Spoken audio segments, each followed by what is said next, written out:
Bueno, allí tienen en la pantalla el tema que nos aboca, que nos ocupa esta mañana, y es entendiendo las prioridades de Dios. Qué historia tan tremenda esta que tenemos en el relato de los Hechos. Me gustaría comenzar con la próxima transparencia, leyendo juntos lo que leímos cerrando el capítulo 2. El último versículo dice: y el Señor, todos juntos, añadía diariamente a su número los que habían de ser salvos. Diariamente. Y en este día va a agregar ni más ni menos que ¿cuántas personas? ¿Cómo dice? Como resultado del sermón que acabamos de leer de Pedro una vez que fue predicado, dice: pero muchos de los que habían oído la palabra creyeron. Y el número de los hombres llegó a ser como... Señor, ¿cuándo nos vas a mandar una gotita de estas? ¿Se imaginan? ¿Tenemos ganas de que el Señor haga algo así en nuestro medio? Queremos que el Señor nos bendiga con una visitación tan poderosa. Ay, hermanos, estos días del libro de los Hechos son días que para el que ama a Cristo Jesús le pone el corazón a soñar, y uno dice: Señor, qué lindo sería que lo que nos mostraste aquí, que es una historia en las páginas de tu libro bendito, se haga una realidad patente en medio de tu pueblo que te sirve aquí y vive en este punto de la historia. ¿Lo puede hacer Dios? Absolutamente que sí. Lo está haciendo en el día de hoy en muchos puntos del globo terráqueo. No tanto en Norteamérica, que se le ha pasado la hora, parece ser. Están ocurriendo estas cosas en muchos países de nuestro continente, en el Oriente, en el África. Este Dios de poder se sigue manifestando, y ustedes y yo tenemos que interceder de acuerdo a lo que vamos a aprender en este próximo estudio, de que nuestro Dios está aquí con nosotros y tenemos que interceder que nos haga una visitación especial. Que lo que está comenzando, Él sople ese fuego y se convierta en un incendio forestal. ¿Puede ser? Pero este va a ser un incendio bueno, eso sí. Bueno, ustedes ven al leer el relato de Hechos capítulo 3 lo que está pasando. Hemos estado estudiando este libro y hemos visto que marca la continuación del ministerio de nuestro Señor Jesucristo. En su sabiduría infinita, Él hizo que lo que era el Espíritu Santo sobre una persona, bendiciendo a algunos, se convirtiera el Espíritu Santo en millares, bendiciendo a todo el mundo.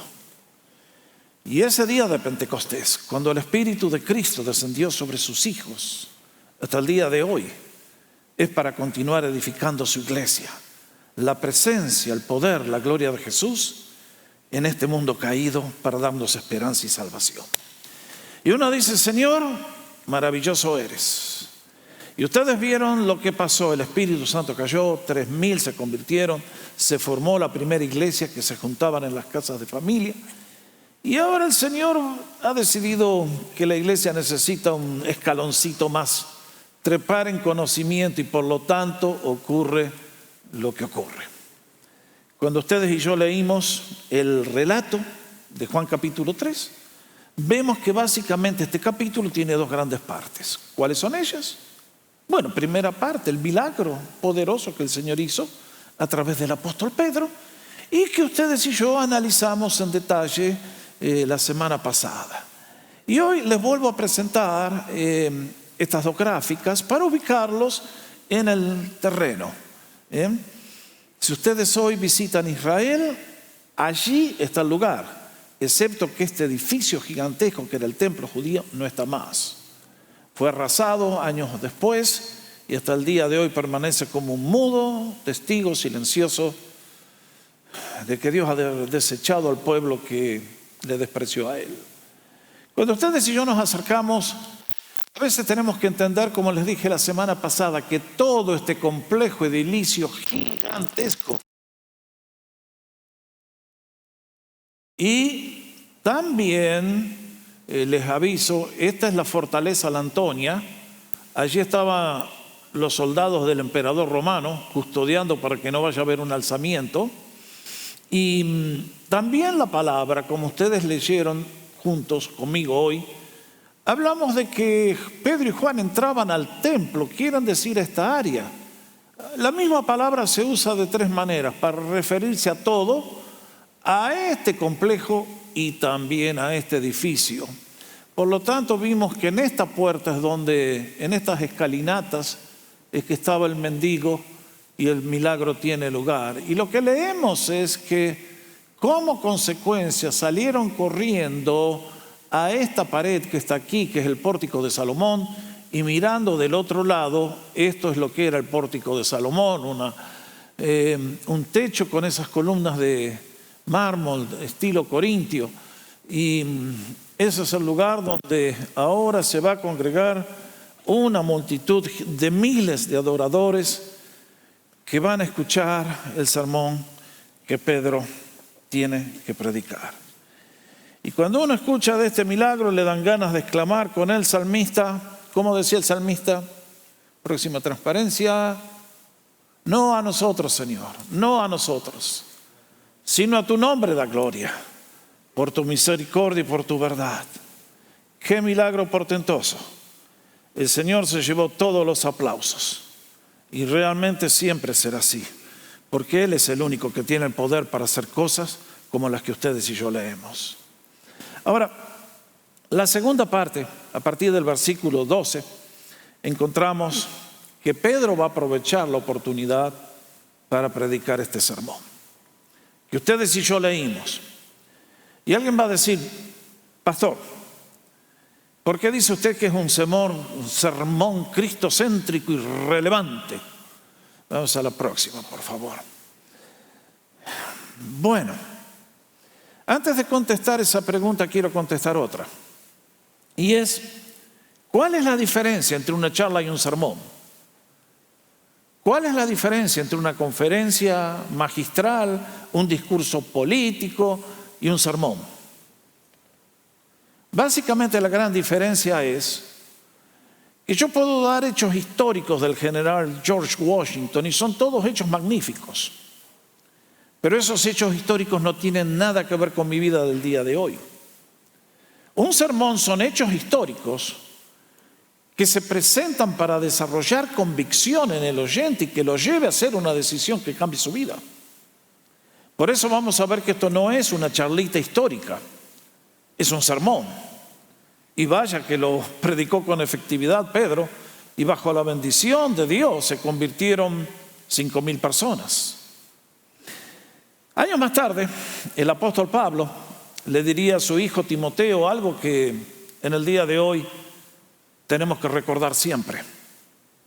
Le dice, te requiero delante de Dios y de Cristo Jesús, quien ha de juzgar a los vivos y a los muertos, tanto por su manifestación como por su reino. Damas y caballeros, Cristo vuelve. Hoy está en el cielo, pero va a volver. Y va a volver para juzgar a aquellos que le repudiaron en esta vida. Va a volver para manifestar su gloria para sus hijos. Pero aquel día será agridulce. Muy dulce para los que le amamos, muy triste para los que le repudiaron. Y es por eso que ante la posibilidad de que muchos se van a perder eternamente, ¿qué le dice Pablo a su hijo Timoteo, que estaba al frente de una iglesia pujante como la de Éfeso? Predica la palabra, proclama el mensaje de Cristo. El término predicar no es dialoga con la gente, no, dice. Eso es lo que estoy haciendo esta mañana. Por eso la iglesia tomó este formato. En el culto principal no es para dialogar, es para proclamar, Cristo ha dicho, escucha, haz algo. Y entonces le dice, predica el mensaje, está dispuesto a tiempo y fuera de tiempo. Mis hermanos, acá hay algo que es tremendo. La otra versión dice, insta a tiempo y fuera de tiempo. ¿Qué quiere decir? Creo que el apóstol estaba pensando en términos de agricultura. Ustedes saben que yo soy un granjero avanzado, ¿no es cierto? Miren, yo no sé nada del tema, pero una cosa sé, que no se me ocurriría construir una casa y poner la yarda en el mes de diciembre cuando está cayendo la nieve. En Canadá, quiero decir, ¿no es cierto? Pero cuando hace frío, usted no siembra semilla, usted espera el verano. Pero Pablo le dice a Timoteo acá, en las cosas de Dios no hay tiempo bueno y tiempo malo, todos los días son buenos. Todos los días son una oportunidad. Por lo tanto, dice, mantente dispuesto, está listo para disparar. Convence, reprende y exhorta. Esas son las 3 cosas que tiene que hacer el preacher. ¿Qué tarea? Difícil, complicadísima. Y sería absolutamente imposible de no ser por la asistencia del bendito Espíritu Santo sobre nuestras vidas. Por eso, cuando llego al sermón, veo que eso es lo que está haciendo Pedro. Que está predicando, está proclamando hechos que ocurrieron, pero que tienen una relevancia fundamental para los oyentes de aquel día y para todos nosotros que vivimos 20 siglos más tarde. Ahora, déjenme decirle varias cosas con respecto a este sermón. Vamos a la próxima. Primero, les dije que es un sermón cristocéntrico. ¿Por qué dije eso? Porque si usted presta atención a lo que Pedro predica, ¿quién fue la figura central del sermón? Gracias, Leo. Vean ustedes los nombres que le puse en la pantalla que Pedro usa para el Señor en este sermón. ¿Cómo lo llama? Envió a su siervo Jesús. Él es el santo y el justo. Es el autor de la vida. Jesús, que quiere decir salvación de Dios. Su Cristo, ese es el término griego. Mesías, enviado, ungido, es el término hebreo. Señor, el que domina todo, que nada se le escapa a Él. Y también le dice que es su profeta, que trae la palabra que se ha de cumplir. Ahora, mis hermanos, yo doy gracias por el apóstol Pedro, porque él entendió que lo que la gente necesitaba, al igual que en el día de hoy, es a Jesucristo. Ustedes y yo vivimos 2000 años más tarde, y la verdad que estamos fregados, como dicen ustedes. ¿Por qué? Porque en 2000 años de historia el diablo ha infiltrado al cristianismo. Imagínense qué hubiera pasado con aquel paralítico si el que entraba en ese momento era uno de estos profetas contemporáneos que predican el evangelio social. Le hubiera dicho: hijo mío, qué lástima. Confía en la revolución proletaria. Cuando nos saquemos a los imperialistas romanos y podamos traer la grandeza que nos roban los cipayos, entonces en ese día te vamos a construir una casa hermosa a la orilla del Mediterráneo. Menos mal que Pedro no pertenecía a esa clase. Necesitamos ayuda social, pero Cristo no vino a este mundo para ayudarnos socialmente, vino por algo mucho más grande. Miren si Pedro hubiera sido uno de estos del evangelio de la prosperidad. Y hubiera dicho: hijo mío, qué lástima, estás ahí porque no tienes fe. Pero si tú a este superestrella apóstol le hubieras hecho una ofrenda, ojo que te hubiera ido bien. ¿Te das cuenta lo bancarrota que estás, querido? Me pedís una limosna, vos me tenés que dar una ofrenda a mí, tenés que sembrar semillas. Además, quiero decirte, como muchos hacen en el día de hoy, vamos a poner un arco, y si pasas por debajo del arco te sanas de todas las dolencias. Y si me dejas que te unja con el aceite que trajimos de acá de Israel, te va a ir mejor. Mis hermanos, la cosa es terrible en el día de hoy. Encontrar la verdad entre las iglesias cristianas es como buscar una aguja en un pajar. Porque lo que la iglesia necesita, y tú necesitas, y yo necesito, es a Jesucristo. Por sobre todas las cosas. Porque como vemos en este sermón tremendo, tener a Jesucristo fuera de la vida es la causa de todas las desgracias. Es por eso que Pedro, entonces, ahora que tiene la atención, va a dar un paso hacia adelante. Y en este caso, lo primero que nos llama del sermón la atención es que Pedro comienza a mirar hacia el pasado. Y les dice: el Dios de Abraham, de Isaac y de Jacob, el Dios de nuestros padres ha glorificado a su siervo Jesús. Vean ustedes, mis hermanos, aquí hay varias cosas que tenemos que notar, y es esta, de que Dios tiene un solo plan. ¿Se va a acordar? Dios no es un chapucero, un chambón, un imbécil, disculpen la palabra, que hizo un plan y le falló y dijo, bueno, plan A fracasó, vamos a probar plan B. Y como plan B no salió, vamos a probar plan B, C, y D y Z. Mis hermanos, Dios no es un Dios a tu altura y a mi altura, hecho a tu imagen y semejanza. Dios es un Dios de poder infinito. Cuando Él decidió hacer algo, dijo, ¡shh! Y en un abrir y cerrar de ojos creó el universo que tenemos. ¿Qué tal? ¿Qué tal? ¿Ustedes creen que Dios comete errores? No, mis hermanos. Y cuando decidió hacer la redención humana, comenzó un plan desde el día, mejor dicho, desde antes de la eternidad, pero de que desde el día que nuestros padres cayeron, les dijo, de la simiente de ti se va a levantar un libertador. Y bendito sea que en el debido tiempo llegó nuestro Señor Jesucristo al mundo. Y fíjense que les dice, ustedes son de la raza hebrea. Ustedes son hijos de Abraham, Isaac, Jacob. Qué notable, ¿no? Si hubiera dicho, ustedes son hijos de Abraham, los árabes también podrían haber dicho, nosotros también. No.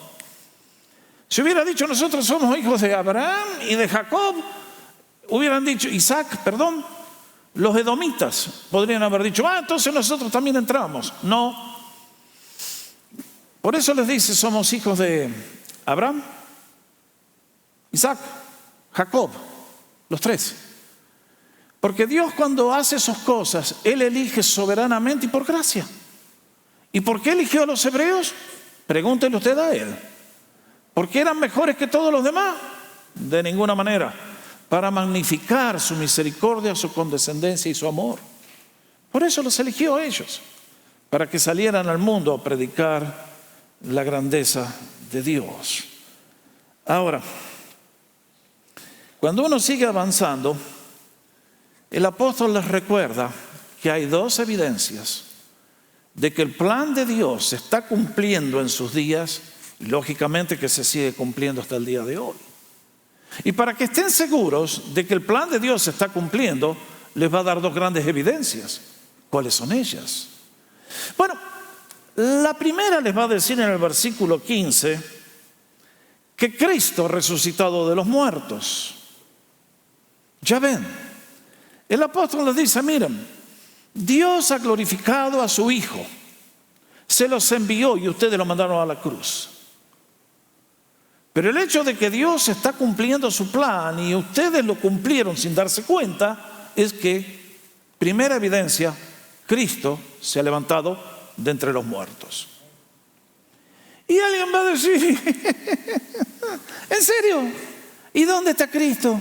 ¿Usted alguien lo vio a Cristo? ¿Cómo puede saber que resucitó de entre los muertos?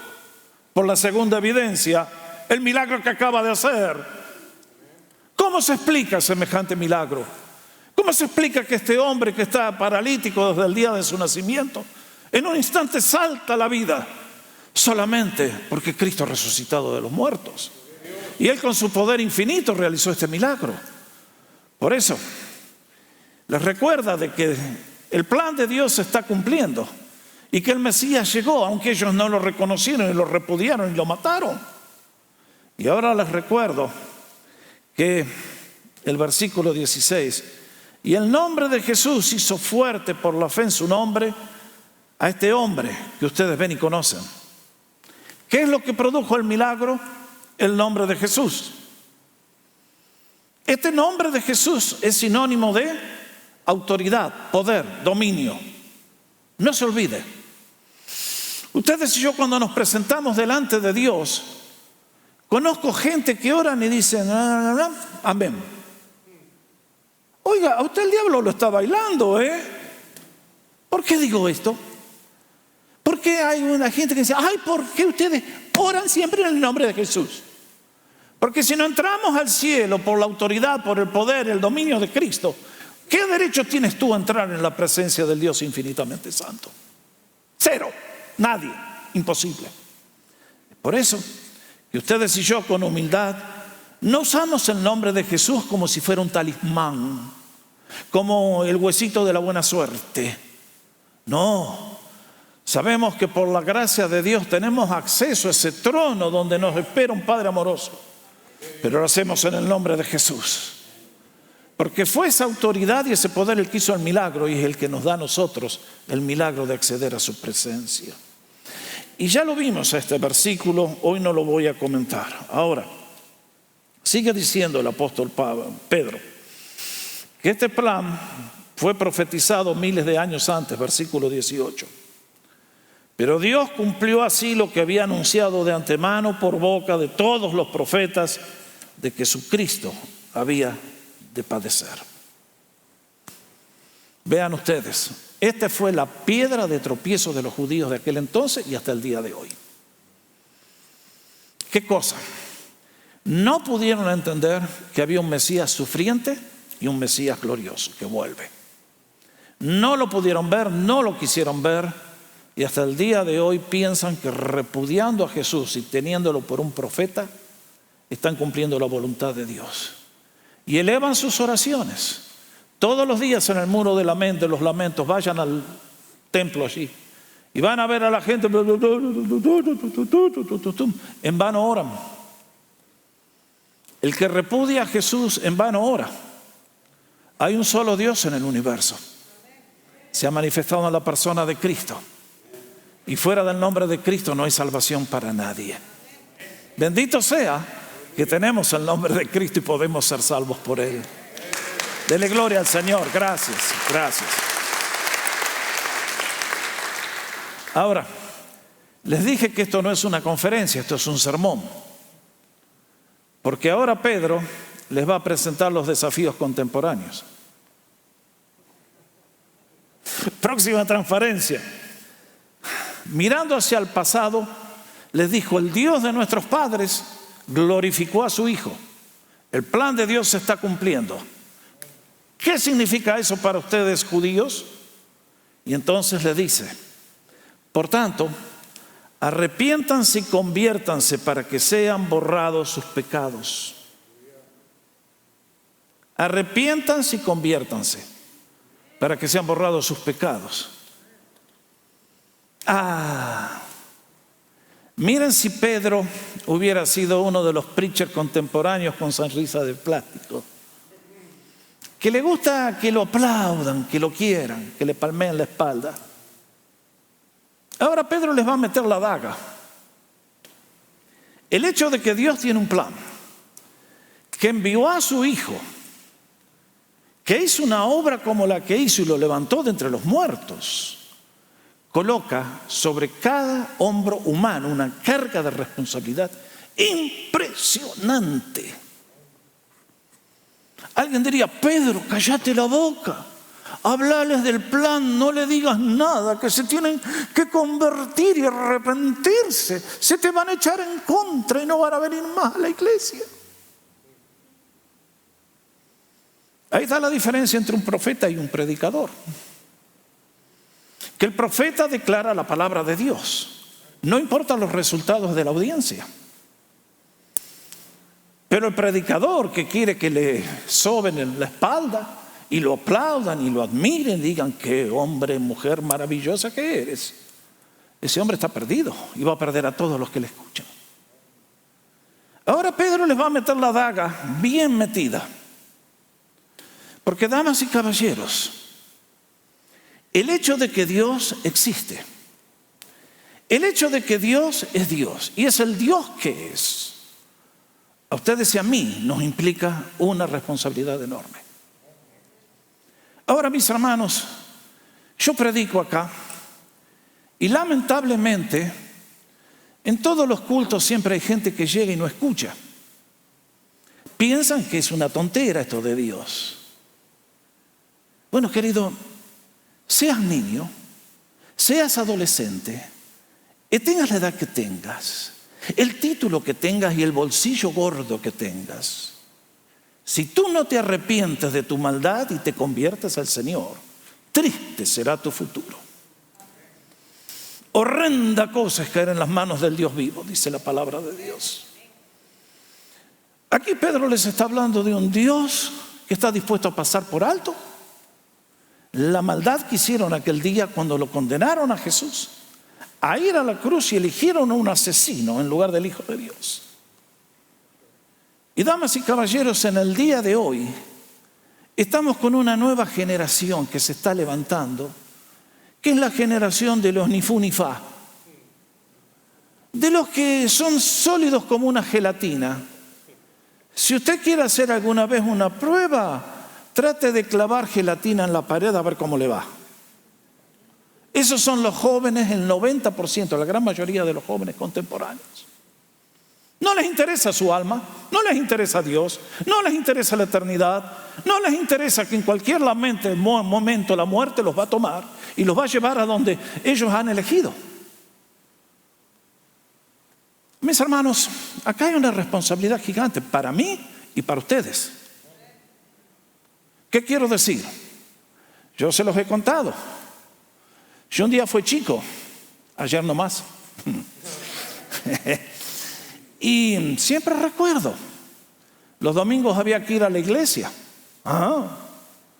Y la escuela dominical y el culto eran a la tarde. Y yo tenía ancianos que eran muy necios. ¿Por qué digo eso? Porque pusieron a la actividad a la hora que jugaba Unión de Santa Fe contra Boca Juniors. ¿Cómo se les ocurre, por favor? Y entonces yo tenía una disputa con mi viejo, que mi papá decía: es hora de cambiarse para ir a la iglesia. Y mi papá no era políticamente correcto. Siempre recuerdo un día que se estaba afeitando para salir para la iglesia y yo voy y le digo: papá, ¿por qué no vamos hoy a ver el partido en lugar de ir a la iglesia? ¿Cómo le digo? Papá era muy incorrecto. ¿Saben lo que me dijo? Me traumó la vida. Me dijo: anda a cambiarte porque te saco el cinto y te la pongo. Se acabó el problema. ¿Cómo necesitamos de esos hombres en el día de hoy? Que sepan lo que es importante y lo que es prioridad. Ahora, ay querido, pobrecito, es adolescente, es imbécil supremo. No, Dios no considera a nadie de esa manera. Dios a un niño de 12, de 8, de 12, nos considera y nos juzga en corte de adulto. Somos moralmente responsables. Es por eso que Pedro les dice: arrepiéntanse y conviértanse para que sean borrados sus pecados. Hello. Hello. No puede ser. Acaba de correr un milagro. Nosotros queremos milagros. Pedro, ¿cómo podemos tener más milagros? Mañana queremos venir a un culto de milagros, Pedro. Más sillas de ruedas, más rengos, más ciegos. Por favor, milagros. Pedro le dice: no. Cuidado. Hay prioridades. Dice: arrepiéntanse y conviértanse para que sean borrados sus pecados.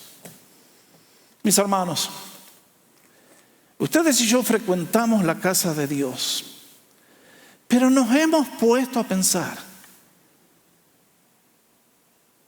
que todas las tristezas, todos los conflictos, todas las amarguras y fracasos personales, el estado del mundo en general, del país, de la ciudad, tu vida, tu familia, que es un desastre completo, es consecuencia del pecado. Que las cosas que nos van mal no es sino que hubo un engañador que te engañó a ti y hay una naturaleza malvada dentro tuyo y mío y nos lleva a hacer cosas contrarias a la voluntad de Dios. Y a pesar de que sabemos que está mal, vamos y lo hacemos con gusto. Estamos en el Titanic se está yendo a pique y vamos y hacemos más agujeros. Ese es el ser humano sin Dios.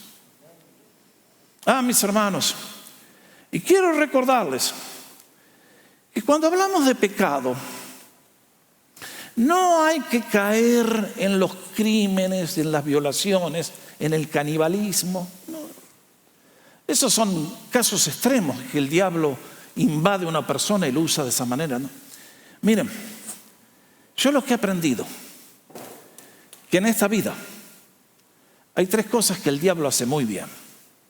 Y es plantar el odio en la gente, lo cual los lleva a los rencores y lo cual los lleva a los resentimientos. Cuando lleguemos un día a la eternidad, mucha gente se va a ir al lago de fuego. No porque hoy estén en una prisión, no porque sean ciudadanos malos, sino que el pecado vive dentro de ellos y por lo tanto no le dan la gloria a Dios. Mis hermanos, el pecado destruye. Es echarle agua al tanque de la gasolina, es meterle arena al motor. El pecado te destruye a ti, destruye tu mente, bloquea tus emociones, paraliza tu conducta. Y cuando digo tu conducta me incluyo también a mí, no vayan a pensar que yo estoy por arriba de la ley. Esto es para todos. Por eso, queridos, tenemos que entender que nuestros pecados tienen que ser borrados en la presencia de Dios. ¿Por qué? Y querido, porque tú tenés un doctorado en pecaminología, yo tengo 2. Todos tenemos una enciclopedia que hemos escrito con nuestra mano de acciones que en la corte del cielo son vergonzosos y un día Cristo los va a presentar. Es por eso que en el día de hoy yo te invito, ven a Cristo, ven al Evangelio, para que tus pecados sean borrados y el juez te sonríe y pase a ser tu Padre. Pero noten bien, Dios levantó al paralítico, Dios hizo el milagro, pero ¿quiénes tienen que arrepentirse y convertirse? Nosotros. Esa es nuestra responsabilidad. ¿Y qué significa arrepentirse? Cambiar de mente.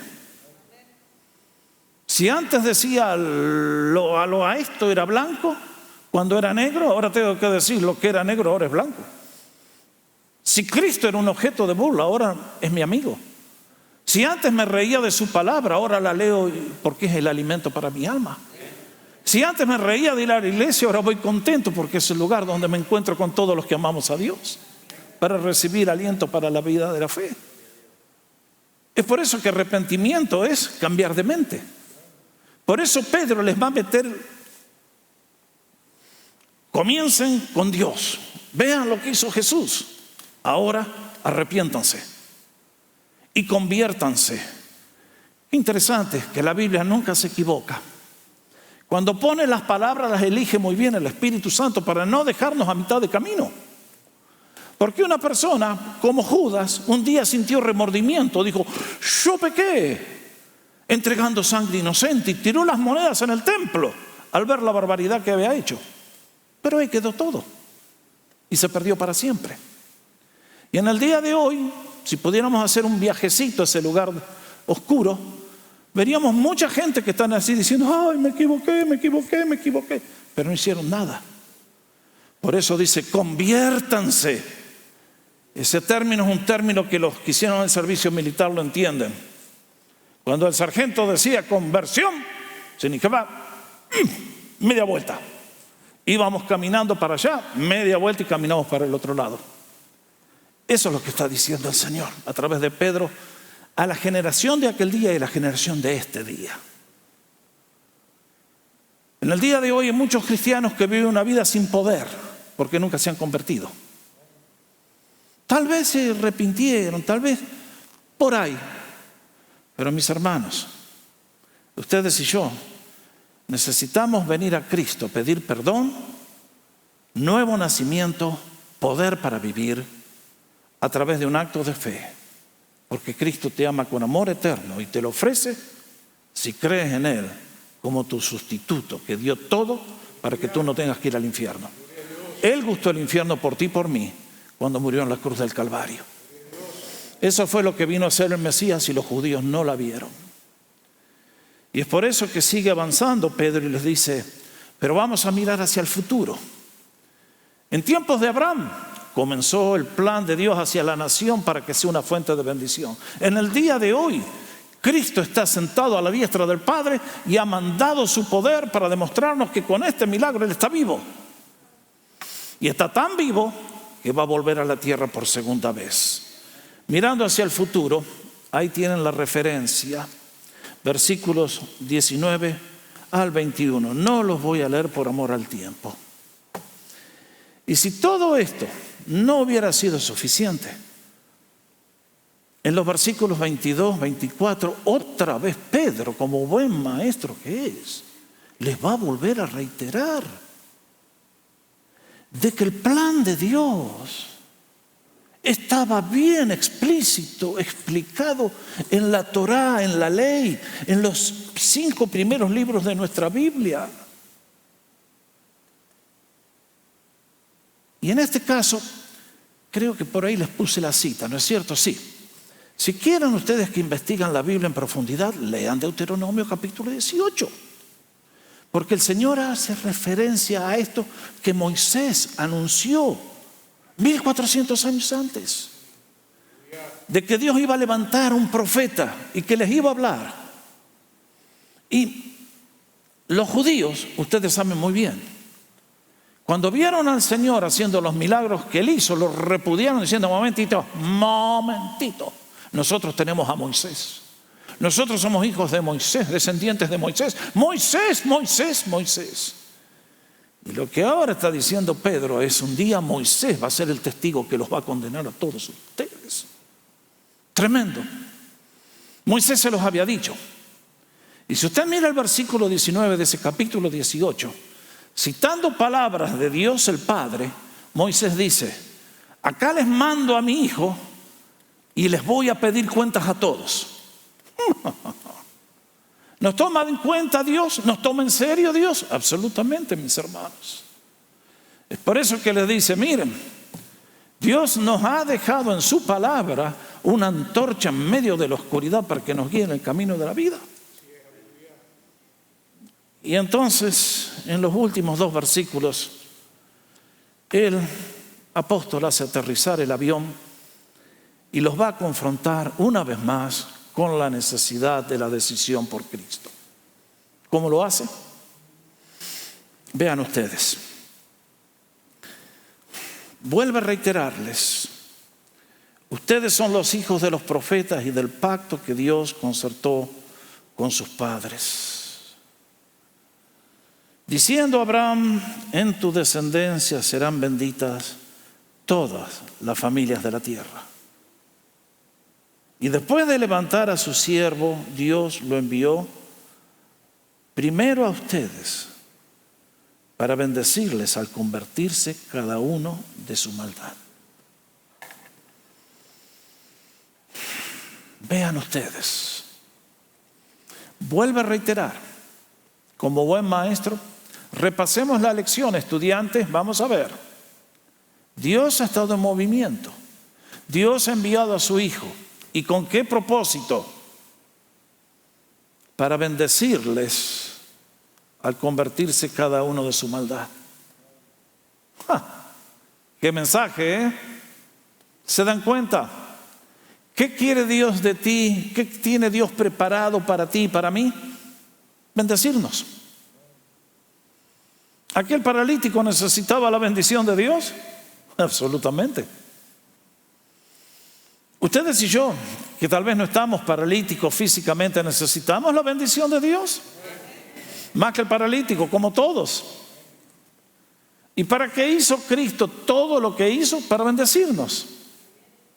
Porque es su bendición la que trae la alegría y nunca tristeza con ella. La bendición de Dios es eso.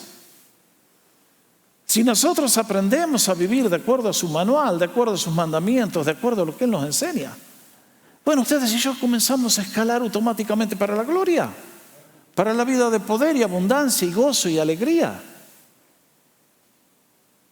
El diablo nos ha engañado lindo, Nos hace creer que vivir en una familia disfuncional, donde todos se pelean, donde todas son rameras, donde todos son alcoholizados, donde todo esto y lo otro, es normal. No, eso no es normal. La gente hoy come en los basurales, nuestros niños. No, eso no es normal. Esa es la obra del diablo. ¿Qué quiere hacer el Señor? ¿Dejarnos donde está? No, el Señor quiere levantarnos, sacarnos de todo eso. Mis hermanos, yo voy a un lugar, ¿saben?, que se llama el cielo, donde vive Jesús. Y ahí no hay cáncer porque no hay pecado. Y ahí no hay enfermedades porque no hay pecado. Y ahí no hay maldiciones porque el diablo no entra. En el cielo cada cena será un banquete. Cada casa será una mansión. Donde está Jesús es algo que es indescriptible. ¿A dónde vas tú? ¿A dónde voy yo? Yo voy al cielo porque Cristo es mi Señor y mi Salvador. ¿Y tú?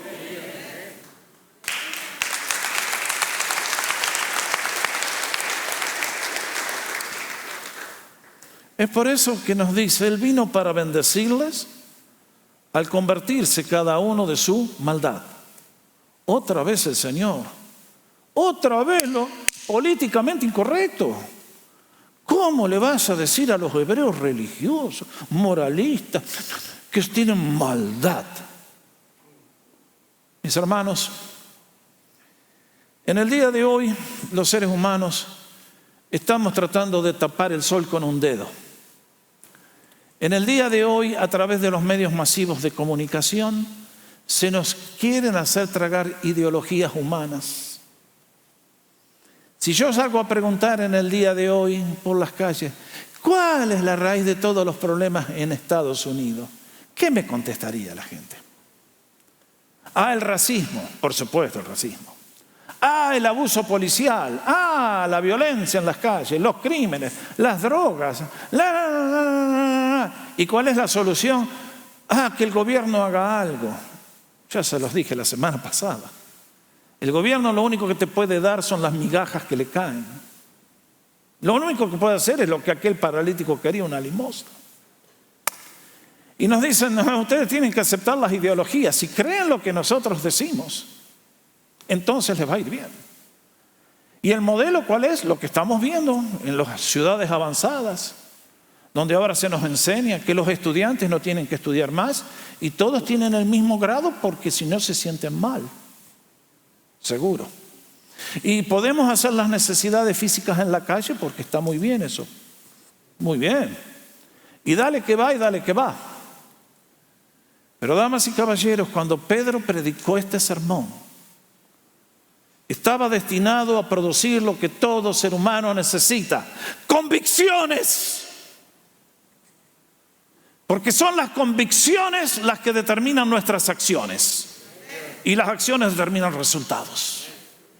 Esta gente tenían convicciones erróneas. Cristo, cualquier cosa, no sirve para nada. Afuera con Él, a la cruz. Y Pedro le tiene que decir, arrepiéntanse, conviértanse de esa maldad. Porque Cristo está sentado en el trono, es el Rey victorioso, vuelve por segunda vez y será nuestro juez. Entonces usted tiene que tener convicciones. En el día de hoy no queremos convicciones. No me pida decisiones. No quiero hacer decisiones. No quiero hacer decisiones. Entonces estamos haciendo la peor decisión de todas. Porque al rehusar aceptar a Jesús estamos haciendo la peor elección a la luz de la eternidad. Y entonces nos comemos las migajas que caen de la mesa del diablo. Eso es Norteamérica en el día de hoy. Es por eso que desde este púlpito voy a predicar, necesitamos un avivamiento. Si queremos ver que esta nación cambia, necesitamos un avivamiento. Si queremos ver que los hogares se restauran, solamente Cristo puede restaurar hogares. Necesitamos un avivamiento.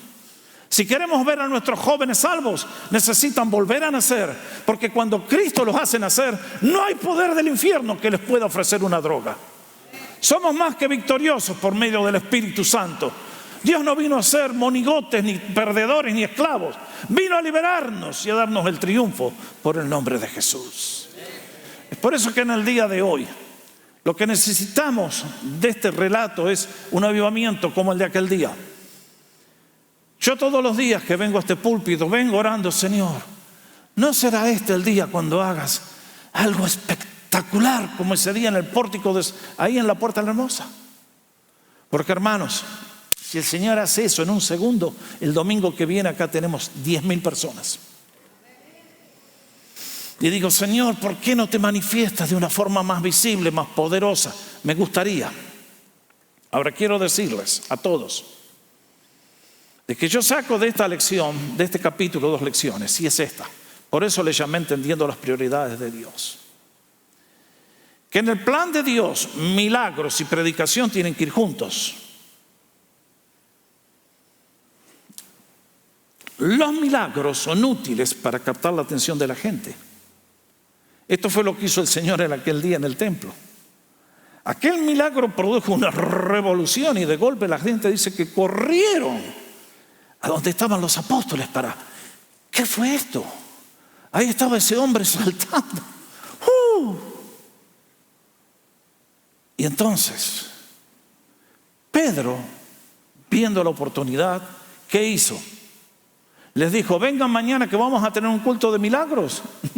No perdió la oportunidad, ahí nomás les predicó a Cristo y 5.000 personas aceptaron el mensaje. En el día de hoy, de las tantas aberraciones que escucho, es gente que va de iglesia en iglesia esperando un milagro. Sorry, no hay un pastor que pueda predecir cuándo Dios va a hacer sus milagros. Yo vengo con la fe que todos los días son días de milagro. Y anhelo que el Señor bendiga a su pueblo con bendiciones que ¡pum! Qué lindo sería que en un instante el Señor descendiera y se fueran todas las enfermedades. Pero en este caso, mientras los milagros no lleguen en forma visible, tenemos que seguir predicando hasta el día que venga el milagro. Es por eso que muchos en el día de hoy, milagro, milagro, milagro. Mis hermanos, ¿qué más importante? ¿Un milagro o un discípulo? Aquel día una persona recibió el milagro de sanidad, pero 5.000 recibieron el milagro más grande y eterno, que es la salvación. Es por eso que en el día de hoy ustedes y yo tenemos que orar con fe pidiendo, Señor, manifiesta tu gloria en medio de tu pueblo, demuéstranos que estás resucitado de los muertos y bendices a tu pueblo como hiciste aquel día. Pero entre tanto, vamos a seguir predicando. Conviértanse de su maldad para que sean borrados sus pecados. Oh, mis hermanos, ¿está Cristo con nosotros aquí esta mañana? Sí, Él está con nosotros. ¿Quiere bendecir a su pueblo? Absolutamente que sí. ¿Estás atribulado, cargado? Ven a Jesús. El pecado te ha enredado, es una prisión, un laberinto donde te ha metido. Ven a Jesús. Ven a Jesús en humildad. Ven a Jesús de acuerdo a lo que Él te establece. Arrepiéntete. Conviértete. Y vas a encontrar que el Cristo del Evangelio que hizo este milagro portentoso en Jerusalén está vivo aquí en Los Ángeles y puede hacer para ti cosas que son realmente increíbles. ¿Qué relato este? Este es el relato de la iglesia. Esto es lo que comunidad puede llegar a ser si ustedes y yo lo pedimos y tenemos fe.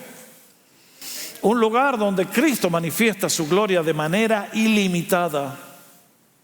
Porque el que edifica la iglesia es Él. Creo que en esta mañana, como todos los domingos, estos son momentos sublimes. ¿Para qué? Para que le digas al Señor, Señor, yo quiero vivir lo que está en el libro de los Hechos. Señor, yo quisiera ser utilizado como Pedro, como Juan. ¿No podrás hacerlo conmigo? Señor, yo quiero ver a mis amigos que están destruidos, restaurados como este paralítico. Mis hermanos, el libro de los Hechos son los hechos del Señor Jesús a través de su pueblo por el poder del Espíritu. ¿Ustedes y yo hemos recibido un Espíritu Santo de segunda categoría? No hemos recibido el mismo. Por lo tanto, en este día, quiera el Señor hablar a cada uno de nosotros y llevarte a despertar esa sed que dice, Señor, yo quiero todo de ti. Quiero absolutamente todo. No quiero que nada se quede afuera. Bendíceme, Señor, para que yo pueda bendecir a otros. ¿Has sentido alguna vez esa sed? Dios quiere bendecir a todos. Es nuestro gran privilegio ser el tubo de oro por donde desciende la bendición de lo alto. Cristo tiene poder, está vivo, pero necesita embajadores como tú y como yo. Hombres con pies de barro, mujeres con pies de barro, pero que movidos por la fe están dispuestos a tirar abajo el reino de las tinieblas y clavar la bandera del cristianismo en corazones sedientos. ¿Nos ponemos de pie para adorar al Señor?